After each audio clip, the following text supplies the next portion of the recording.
Jadi mohon maaf ya.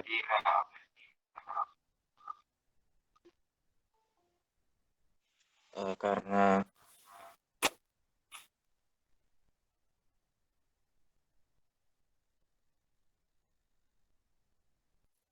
soalnya salah, terus tadi sempat dicari belum nemu. Mungkin aku bisa nyimpulin soalnya dari jawabanku. Yang pertama itu ada fungsi yakni I dikurangi G kali. Ini sebuah rumus di dalam soalnya itu. Terus definisiin P-nya P, PS, D, U sama G itu udah diketahui. Tinggal ditulis saja buat diketahui. Terus langkah yang pertama di soalnya itu kalau nggak salah itu ada diminta metode Newton-Raphson. Terus dicari aja V dengan metode Newton-Raphson.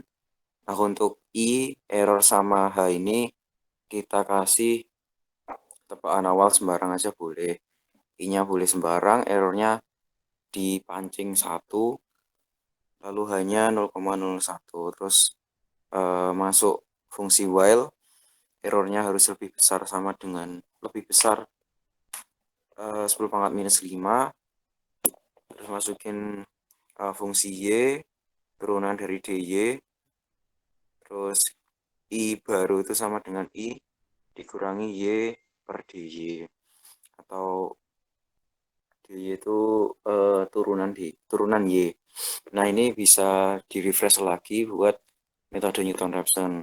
Ini tinggal masukin rumus saja sebenarnya. Terus dicari errornya dari I lama dikurangi I baru, diabsolutkan, terus I-nya diperbarui, terus printf. Itu ketemu data V.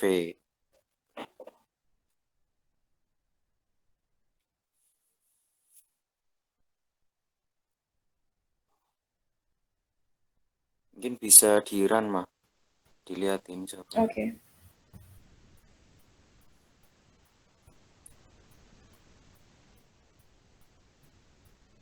Nah kayak gitu.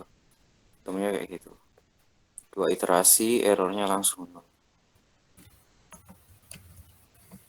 Untuk soalnya coba tak sambil dicari dulu. Oh iya, aku mau nambahin punya Mas Muklis. Jadi ini kan metodenya Newton-Raphson. Kalau di mata kuliah Anum, eh, Newton-Raphson itu kan punya rumus I yang baru atau X yang baru, XI yang baru itu sama dengan XI lama. Ini harusnya ditambah bukan ya Mas Muklis ya? Ditambah sama nilai ditambah atau dikurang kok sedikit lupa pokoknya nanti coba dicek ditambah atau dikurangnya sama nilai dari fungsi y per turunan dari y. Nah turunan dari y itu kalau di sini kan dia Mas Muklis pakainya forward ya, forward difference.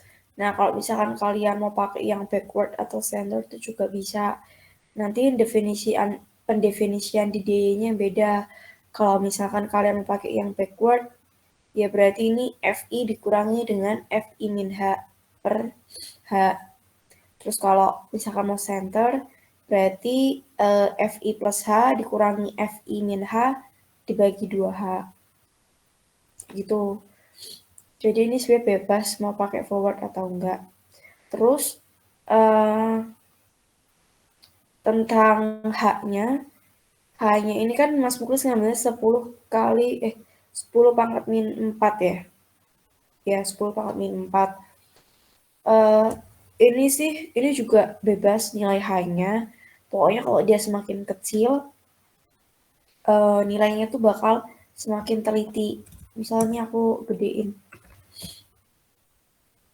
pasti iterasinya bakal lebih banyak. Ini nggak begitu kelihatan kalau ini. Kalau misalkan kalian besarin, itu biasanya nanti nilai dia mendekati error yang kalian pengen tuh bakal lebih banyak gitu iterasinya. Cuma di kasus ini nggak begitu kelihatan dia.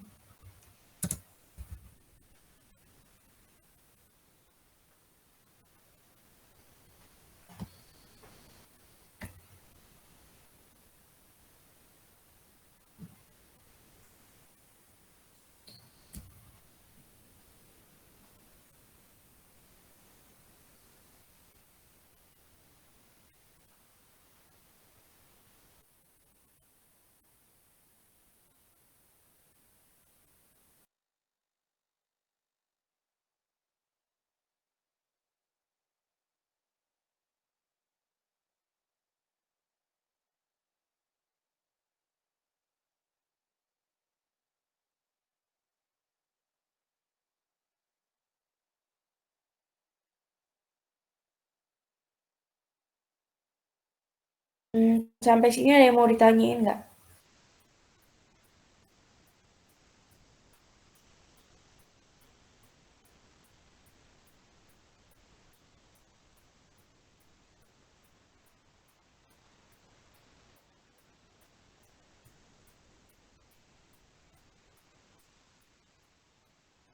Oke, mungkin teman-teman juga bisa sama ngecek di teori Anum yang buat Newton-Raphson ini, dia bener minus atau plus, soalnya aku sedikit lupa dan belum ngecek. Mungkin bisa kalian cek juga sekarang biar besok gak ke distract sama tanda plus minusnya.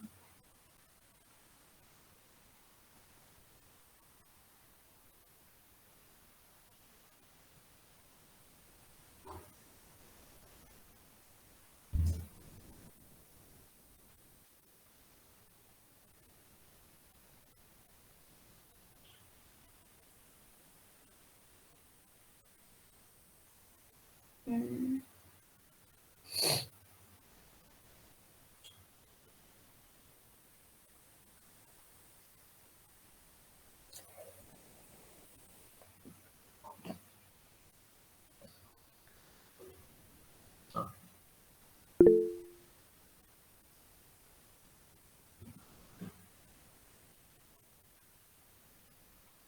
Ya udah kita sambil jalan ya untuk lanjut ke nomor 2 dulu. Nomor 2 itu uh, kita disuruh cari untuk nilai X1, X2, X3, X4 dengan metode Gauss-Seidel. Ini kalau nggak salah metode Gauss-Seidel atau Jacobi kalau nggak salah ya. Nah, ini tuh nanti diketahui semua nilai P1, P2, P3, sama P4. Terus habis itu kita bikin matriksnya. Matriks dari nilai A. Nilai A itu dia isinya P1, jadi baris pertama itu P1, baris kedua P2, baris ketiga P3, baris keempat P4. Kalau kalian mau nulisnya langsung juga boleh sih, maksudnya tanpa kalian tulis P1 dulu juga nggak apa-apa, jadi kayak langsung A itu misal P1 ya, berarti A itu minus 1, spasi minus 9, 2, 4, terus titik koma, minus 2, 3, minus 1, minus 10, titik koma, ya gitu tuh juga boleh.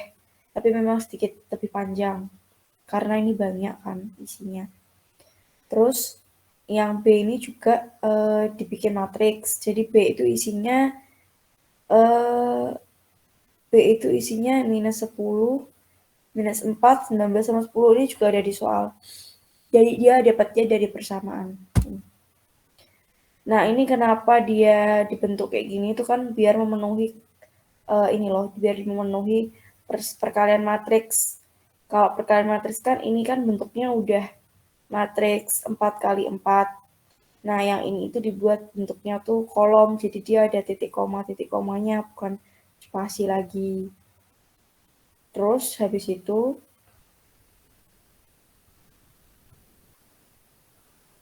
karena kita pakai metodenya Gauss-Seidel, otomatis kita punya, karena ini kan sebenarnya ada 4 nilai X kan, ada X1, X2, X3, sama X4 yang harus kita cari. Nah, kalau Gauss-Seidel itu cirinya dia cuman pakai eh, nilai selain X1. Jadi kalau misalkan dia ada tiga X yang harus dicari nilainya, misalkan nilainya X1, X2, X3, berarti nilai yang kamu tebak, yang nilai X yang ada tebakan awalnya itu cuman X2 sama X3. Pokoknya X1 tuh nggak pernah ada tebakan awalnya. Kalau X1 itu dikasih tebakan awal, nanti dia masuknya metode Jacobi.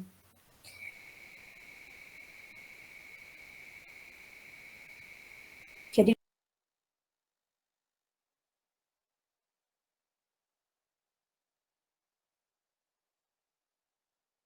kalau dia udah lebih kecil dari 10 pangkat minus 5, itu berarti dia udah dianggap nol.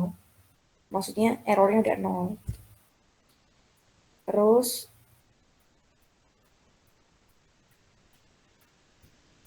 kita masuk untuk mencari nilai X1 sampai X4 ya. Nah, ini kita pakainya while kita pakainya fungsi while, di mana iterasi ini dimulai saat errornya itu lebih dari toleransi. Makanya kita harus mendefinisikan dulu errornya berapa, toleransinya berapa. Kalau errornya kalian nggak definisi, nanti dia nggak bisa jalan. Soalnya kan di sini dia pendefinisiannya error harus lebih besar dari toleransi. Artinya errornya itu harus lebih besar dari 10 pangkat min 5. Baru dia bisa ngeram ke bawah. Baru bisa ngeload ke bawah gitu. Nah, sekarang iterasi itu apa tuh definisiin juga. Iterasi itu sama dengan iterasi plus 1. Jadi nanti iterasinya berarti iterasi 0.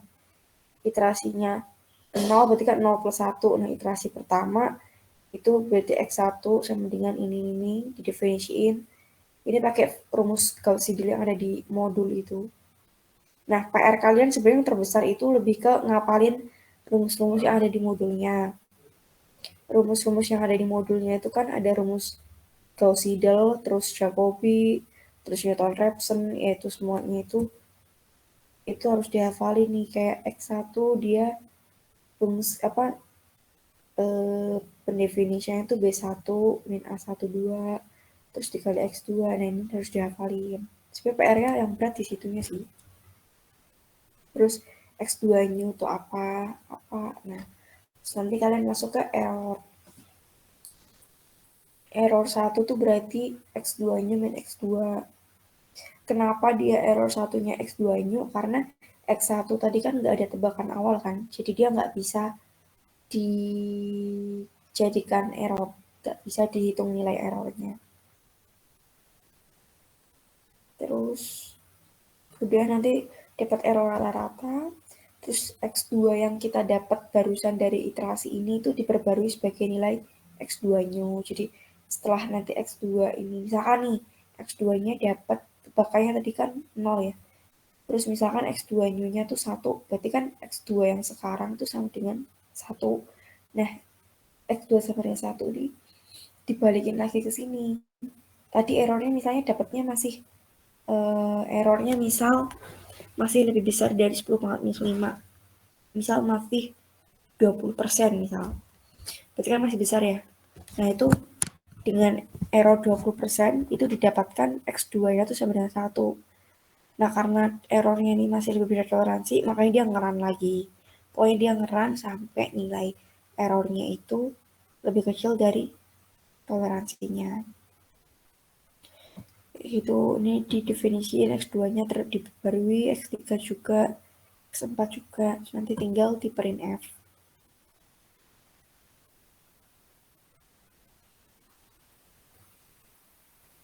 Coba di run ya.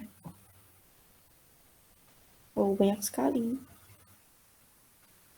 Ternyata.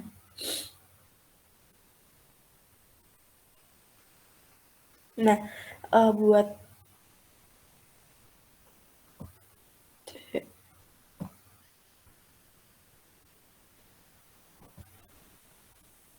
nah, ini kan menurut aku untuk yang nomor 2 ini tuh masih mengarah ke divergen kan jawabannya. Mengarah ke belum punya satu nilai yang belum punya satu nilai yang dituju. Nah, itu sebenarnya kesalahannya tuh karena nilai tebakannya. Karena dia kan ini kan metodenya Gauss Seidel tuh kan bukan termasuk bracketing ya.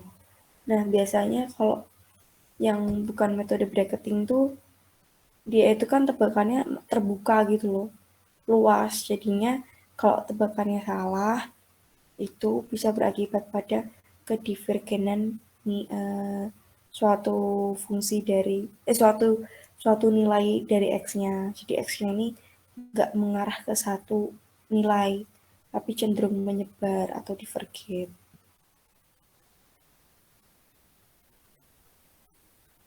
Gitu.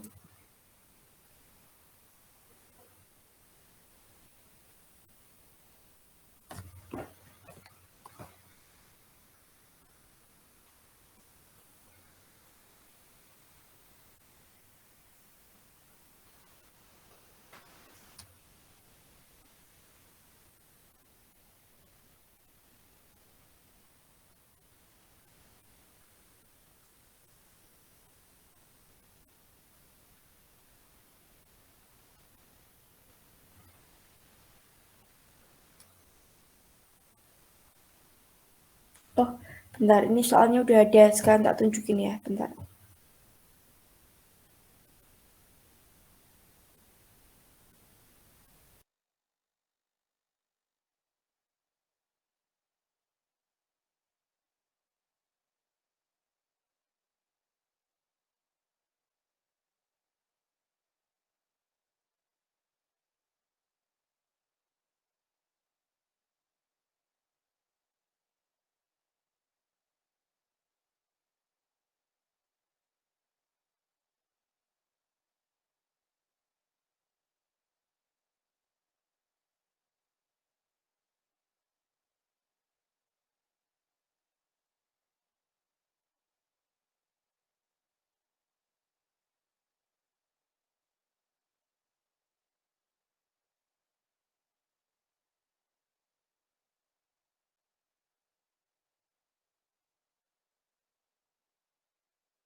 Oke, tak share screen soalnya.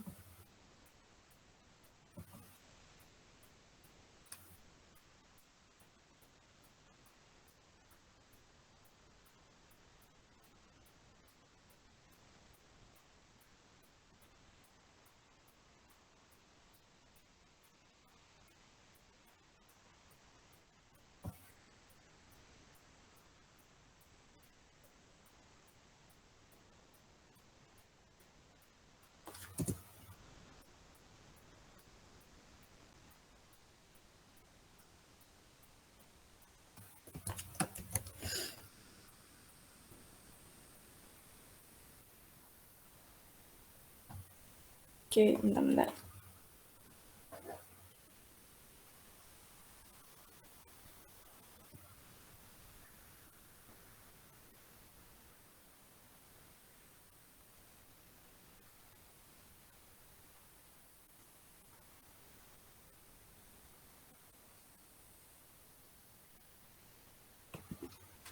Oke, ini soalnya nomor 2.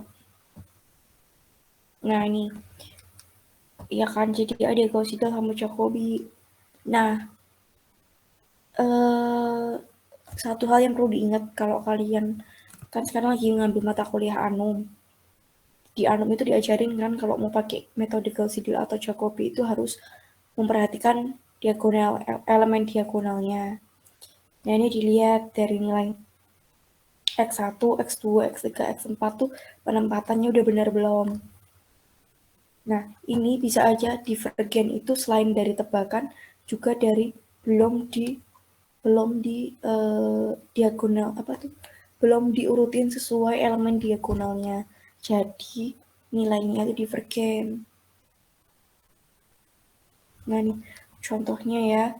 Kita ambil X1 tuh minus 1, 3, salah, minus 1.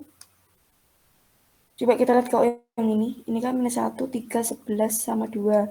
Minus 1 ini masih lebih kecil, minus 1, absolut ya.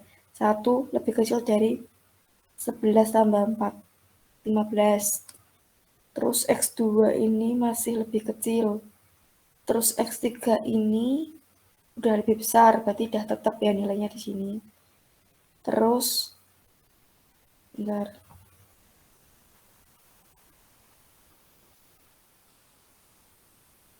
Berarti ini udah X3 tetap yang persamaan. P3 ini itu tetap nilainya. Letaknya tetap maksudnya. Terus M4 itu lebih kecil masihan. Nah, sekarang gimana caranya elemen diagonal itu dari yang miring ini, diagonal yang ini, X1, X2, X3, X4 ini harus lebih besar nilainya daripada nilai yang lain. Misalkan X1 ini harus lebih besar dari nilai yang ini. Terus X2 ini 3 ini harus lebih besar dari 2 tambah 10 tambah 1. Ini harus diotak-atik. Misal X1-nya ya.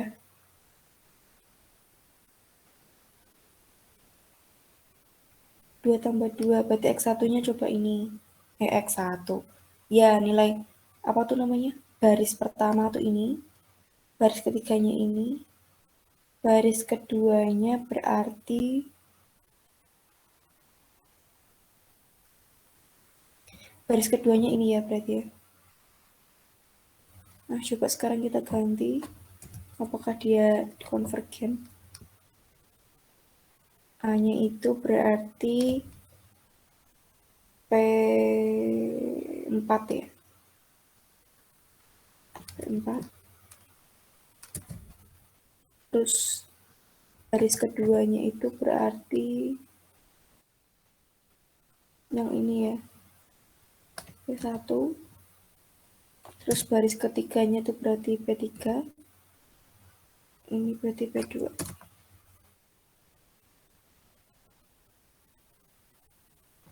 Terus B-nya itu P4 itu kan 10 kan.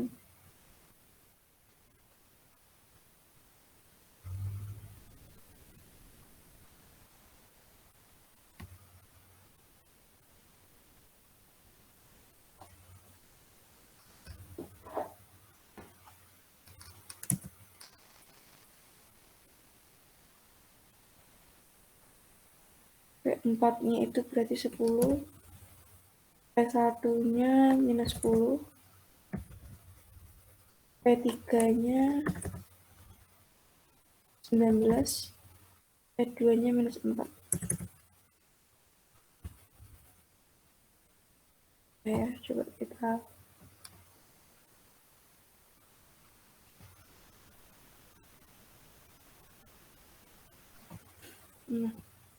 Nah nih, dia jadi konvergen karena udah disesuaikan dengan elemen diagonalnya. Jadi kejawab ya kenapa dia divergen karena belum diubah elemen diagonalnya. Sama nanti kalau misalkan terlalu banyak iterasinya, itu bisa diubah-ubah nilai tebakan awalnya. Karena itu juga ngaruh. Tapi yang paling besar pengaruhnya memang di elemen diagonalnya. Ini langsung ketemu konvergennya. Oke, kayak gitu ya. Ada yang mau ditanyain nggak?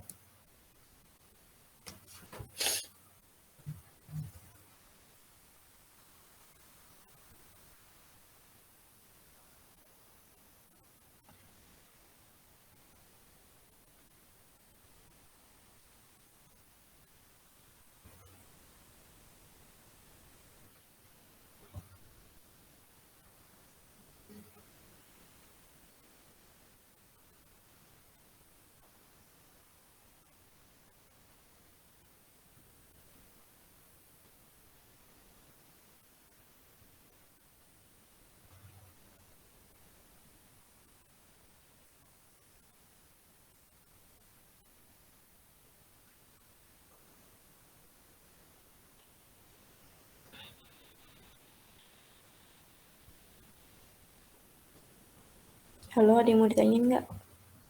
Kalau nggak ada, aku lanjutin ya.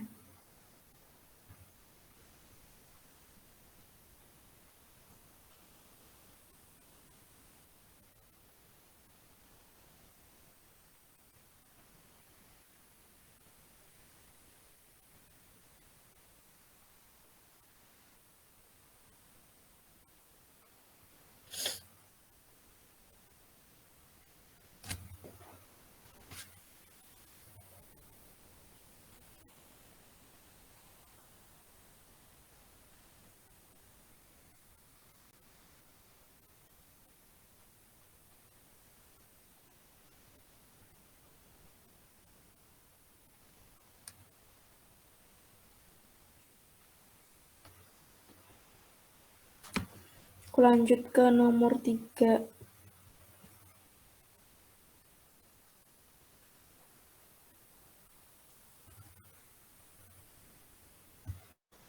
Nomor 3 itu ada nilai, ada AZ, B, D, RATB, steady state, CA-nya itu memenuhi fungsi ini, CB-nya memenuhi ini. Parameternya ini kalian isi sendiri. Jadi yang pertama, buat gampangnya, tipsnya kalau ngerjain anom, walaupun nanti kalian nggak, ya pasti aku yakin sih nggak bakal semua nomor itu selesai, tapi yang penting per nomor itu ditulis diketahuinya. Terus mungkin nanti kalian udah kepikiran dia mau pakai metode yang kayak gimana, alurnya mau seperti apa, walaupun nanti hasilnya divergen atau apa, yang penting kalian udah ngejawab nomor itu dia udah dapat poin. Nah terus sekarang kita isi nilainya yang diketahui apa aja, ada K1, K2, dan seterusnya. Terus tebakan awalnya itu antara 0 sampai 1 untuk CA dan CB.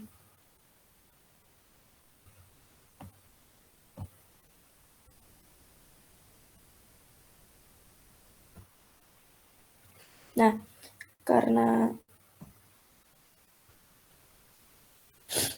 oke. Nah, terus nilai CA sama CB ini kan bebas. Yang penting nilainya 0 sampai 1.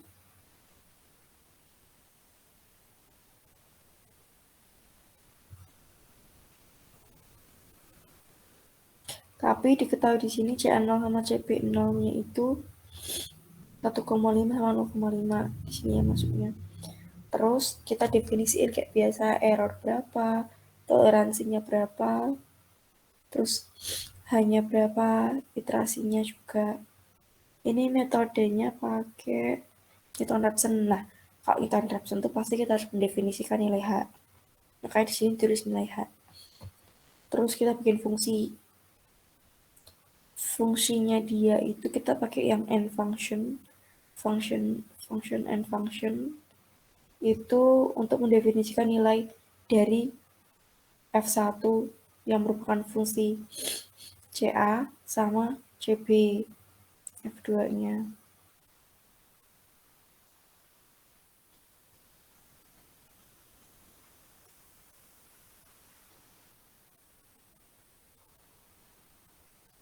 Nih, misal ya F1 ini sebenarnya mau kalian namain Y boleh, mau namain yang Z juga boleh, bebas.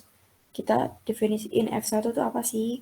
F1 itu fungsi A berdasarkan nilai CA dan CB. Jadi F1 itu variabel terikat dari CA dan CB. Terus F2 juga, F2 itu dapetnya dari yang ini, fungsi CB ini.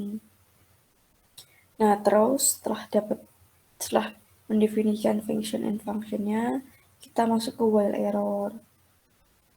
Nah, while error ini sama error.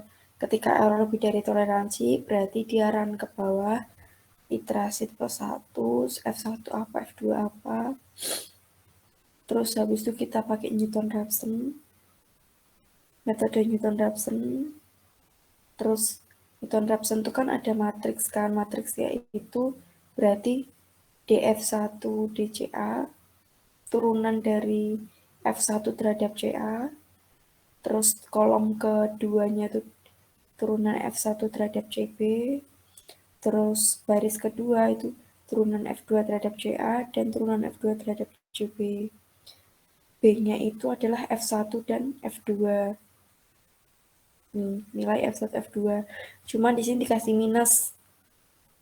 Diperhatikan ya kalau Newton Raphson yang dia itu Newton Raphson yang metodenya matriks itu, yang pakainya matriks bukan yang I plus Y per D tadi, bukan yang itu tapi yang satunya. Aku lupa itu babnya apa ya, open method atau apa gitu. Nah itu tuh dia nilai B, matriks B-nya tuh harus pakai minus. Kan kalau di sini nggak ditulis minus ya, F1 ya tetap F1, F2. Tapi gitu masuk matriks dia jadi minus. Terus habis itu kita pakainya eh, didefinisiin. Ini kalian mau namain del CA, mau namain eh, delta CA, itu bebas. Pokoknya delta CA itu adalah determinan dari fungsi si A yang nilai depannya udah diganti. Ini juga ada di teori Anum. Jadi kalau mau nyari delta X sama delta Y, jadi CA itu kita analogikan jadi delta X. Delta X itu kan determinan dari F1D, F1 DCB dengan baris keduanya min F2 DF2 CB dibagi determinan yang A yang ini yang nggak diganti sama sekali. Kalau delta Y atau delta CB itu diganti kolom keduanya. Kolom kedua dari matriks A.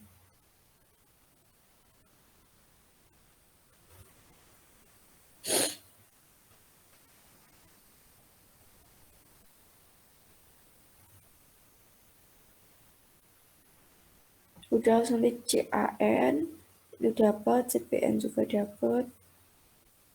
Terus di errornya didefinisikan error itu apa. Terus nanti CA itu diperbarui sebagai CAN, CP juga. Nanti tinggal di printf.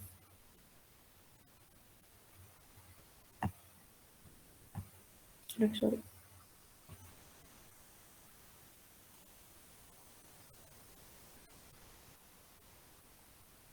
Ya.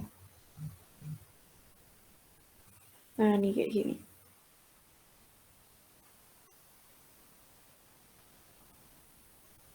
Ada yang mau ditanyain nggak? Ada yang nggak paham nggak?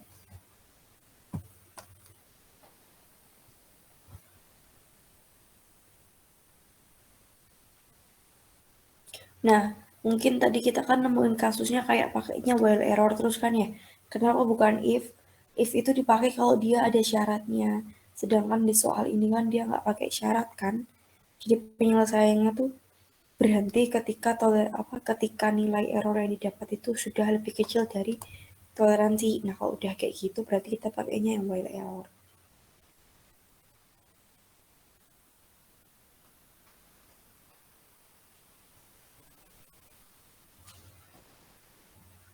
Ini del CA itu maksudnya delta CA, del CP itu delta CP ya. Sama kalau kalian belajar Anum menemukan delta X sama delta Y. Delta X itu berarti kolom pertama dari matriks A-nya yang diganti.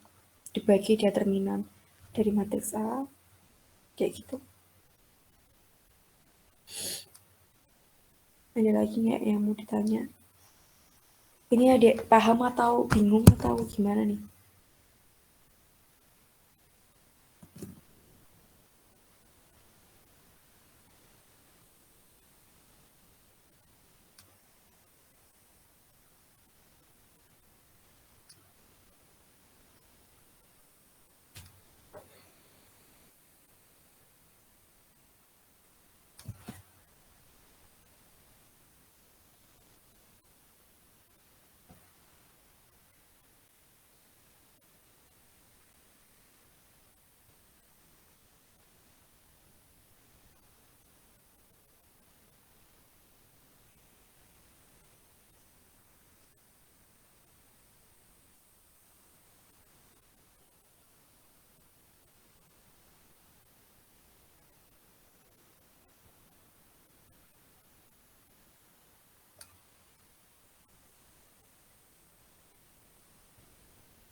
Halo, ada yang mau ditanyain nggak?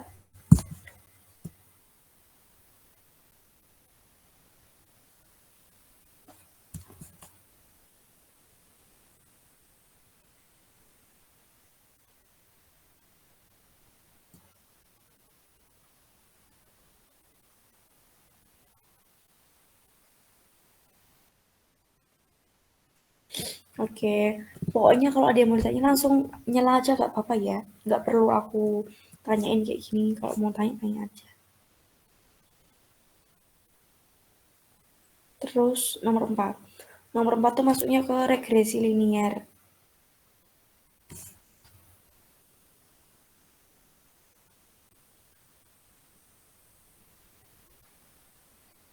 Regresi linier itu yang kita harus menyelesaikan metodenya dengan linearisasi dulu. Oke, jadi kita punya persamaan masih ini R sama dengan K kali CACB. Ya toh? Ini itu sebenarnya bisa dikerjakan dengan linearisasi, ada dua metodenya. Dia bisa dengan Y sama dengan log. Jadi bisa dilogkan semua. Bisa juga dilenkan. Kalau dilenkan berarti kan len R sama dengan len K ditambah A len CA ditambah B len CB. Nah, kalau len itu berarti di sini tuh jadinya log. Nah ini, dia bisa dilogkan, bisa dilenkan. Tapi di Mas Muklis ini dia nulisnya pakai len. Kalau misalkan mau pakai log ya boleh. Ini pakainya kalau nggak salah log 10 nanti nulisnya, bukan log. Kalau log di Scilab tuh jadinya len. Terus habis itu persamaan matriksnya kan kayak gini ya. Ini kalian bisa baca di modul bagian multivariabel, apa sih namanya? Regresi multivariabel atau apa gitu yang multivariabel. Matriksnya khusus multivariabel. Nanti dia itu matriksnya isinya baris pertama tuh N, sigma X1, sigma X2, bla bla ini. Terus langsung didefinisikan nilai matriksnya. Matriksnya dia kan berarti order 3 kali 3 toh. Order 3 kali 3 itu isinya apa aja? M itu adalah length CA atau banyaknya data CA. Terus nih CA tuh bisa dilihat di sini ya nih. Sorry.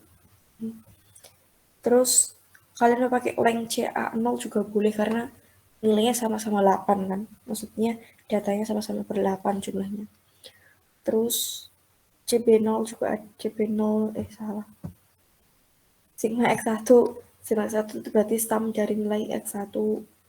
Nah, X1 itu apa sebelumnya? X1 itu adalah log CB0 atau kalau di bahasa manualnya itu len CB0.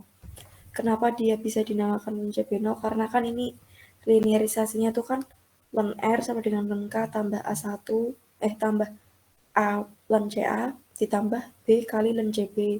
Nah, len K ini jadi A0, terus A kali len CA itu adalah A1 kali len CA itu berarti jadi X1, terus B len CB itu berarti A2 kali X2.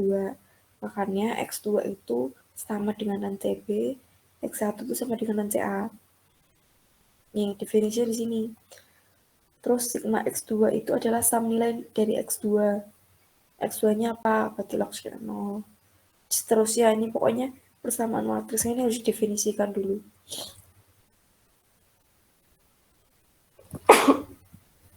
Sigma itu apa? Terus sigma X1 itu apa? X1 kuadrat itu apa? Nah, yang perlu dilihat itu, yang perlu diperhatikan itu di sininya nih. Sigma X1 kuadrat, ya kan? Sigma X1 kuadrat di sini kan Mas Muklis nulisnya inisialnya sigma X1 kali X1, sigma X1 X1 itu sama dengan sum X1 pangkat 2. Ini harus dikasih titik biar dia itu nilainya tuh menjumlahkan per elemennya. Mana ya? X1 itu kan log CB0 kan. Nah, ini tuh maksudnya sum dari X1 dot terus dikuadratin itu artinya nilai dari X1 kan nilainya 8 berarti lognya. Ada jumlahnya kan 8 data. Berarti 8 data itu masing-masing dikuadratkan. Kalau misalkan kalian nulisnya nggak pakai titik, nanti dia yang kebaca tuh cuman data terakhir tok. Jadi data terakhir itu kan CB0 tuh berarti 3. Iya kan 3 kan.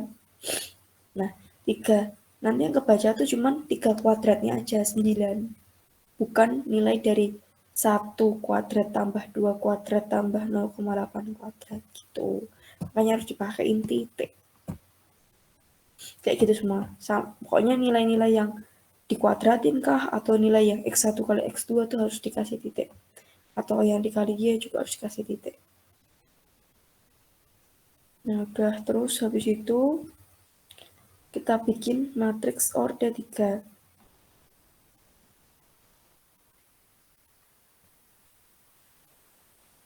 Ini matriks orde 3 kali 3 kan. Ini sih cuma pendefinisian aja. Mau ditulis mau enggak tuh enggak apa-apa, enggak masalah. Ini mau didefinisikan A11 tuh N itu juga. Oh, sorry. Dia harus didefinisikan kok yang ini karena dia mau bikin matriks kan. Matriks 3 kali 3-nya dia itu isinya adalah A11-nya N. Tapi ini bisa ditulis pakai cara yang lain. Misal kalian bikin matriks orde 3 kali 3 tuh A ya. Berarti A sama dengan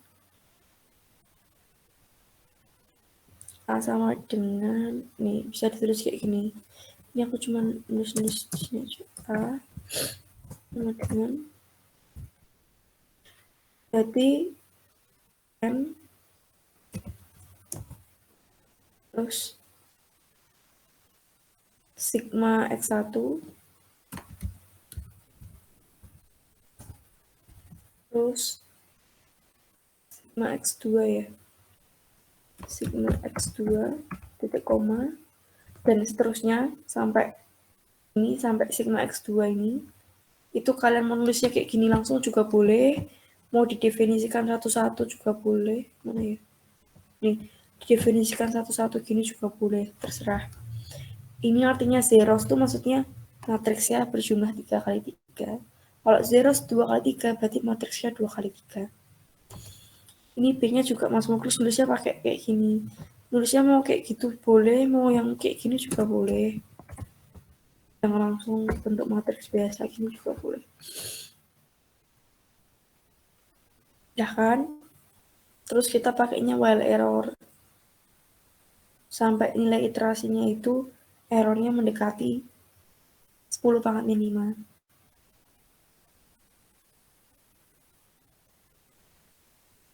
Nah nih, kita definisiin errornya 1. Kalian mau pakai metode yang tadi juga boleh yang pakai iterasi sama dengan 0, terus nanti di sini dikasih iterasi 0 plus 1, itu juga boleh. Iterasi 0 plus 1. Iterasi sama dengan it sama dengan iterasi plus 1 juga boleh. Jadi misal mau diginiin it dengan iterasi plus 1 misal gini. Terus iterasinya mau kalian definisiin juga boleh.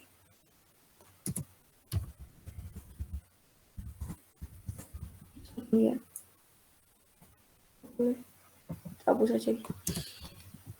Ini mau di definisiin gini juga boleh, mau nggak pakai yang ini juga boleh, bebas. Cuma nanti di printf-nya kalian nggak ada iterasi gitu, nggak ada.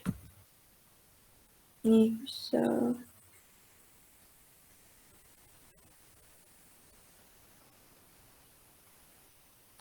kalian mau nulis iterasi ini kayak gini juga boleh. Oke.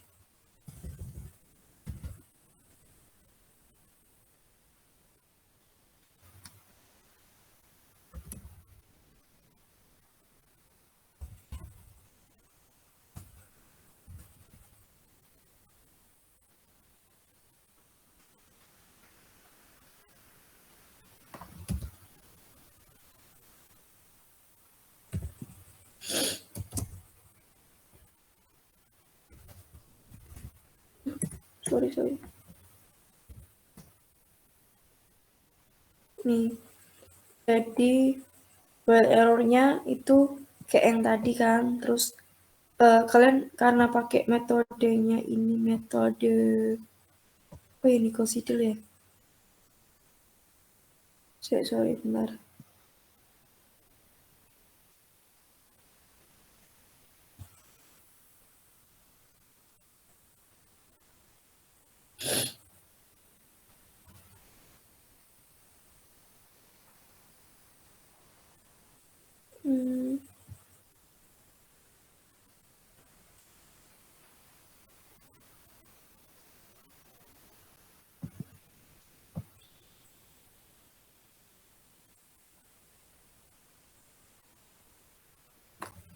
Penyelesaian matriksnya bisa pakai metode ini itu. Ya aku lupa deh nama metodenya apa ya.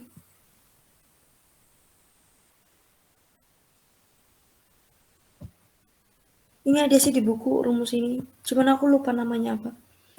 Nah terus nanti dapat nilai dari A1 outnya itu jadi A1-nya kayak diperbarui semua kan. Terus, nah ini A1 alt-nya tuh dia ngambilnya random. Random artinya random, itu pakai fungsi. Penulisannya itu random dalam kurung kayak gini, tapi dalam kurungnya kosong. Artinya A1 alt-nya itu bebas, nilai bebas gitu loh, yang ditentukan oleh Scilab-nya, bukan dari kita. Kalau kita kan biasanya A1 alt-nya kita tentuin 2, 3, bebas sih. Kalian mau pakai A1 alt-nya yang ditentuin sama kalian sendiri juga boleh, mau pakai yang random kayak gini juga boleh.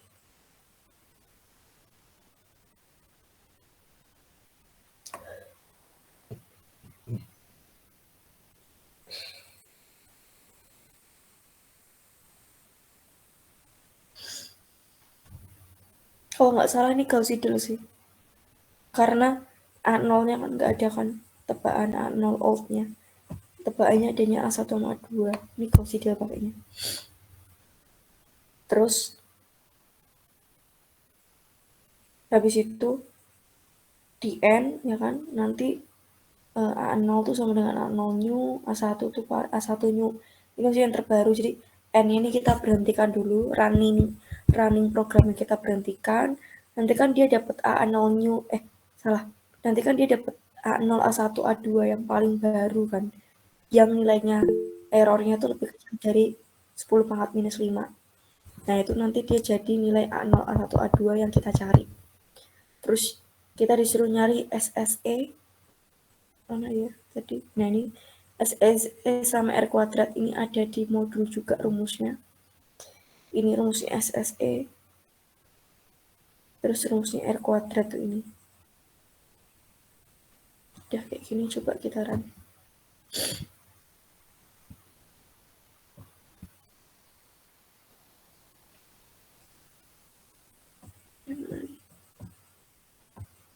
Ada error.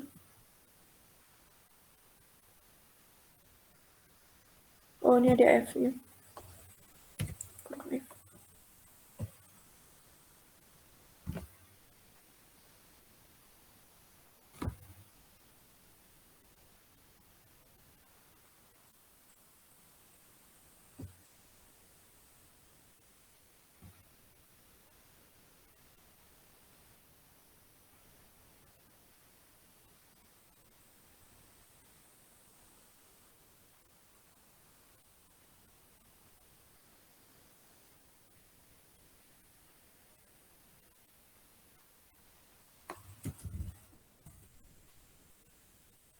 Ini errornya dapat segini. A0-nya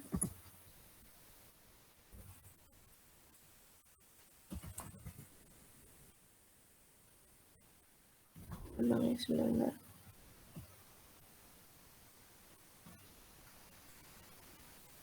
Yang diminta itu kita harus menyajikan R-nya. Nilai R-nya ini tadi dapatkan. Bentar.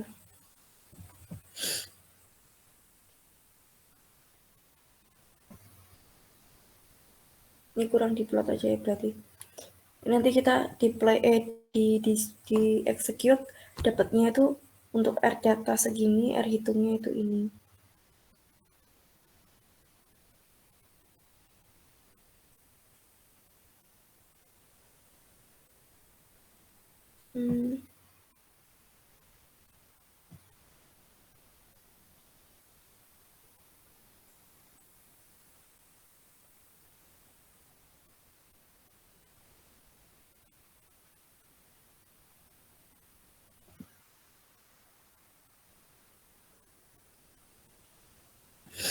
Ya kayak gitu ya teman-teman, buat penyajian data untuk regresi linear. Ada yang mau ditanyain nggak?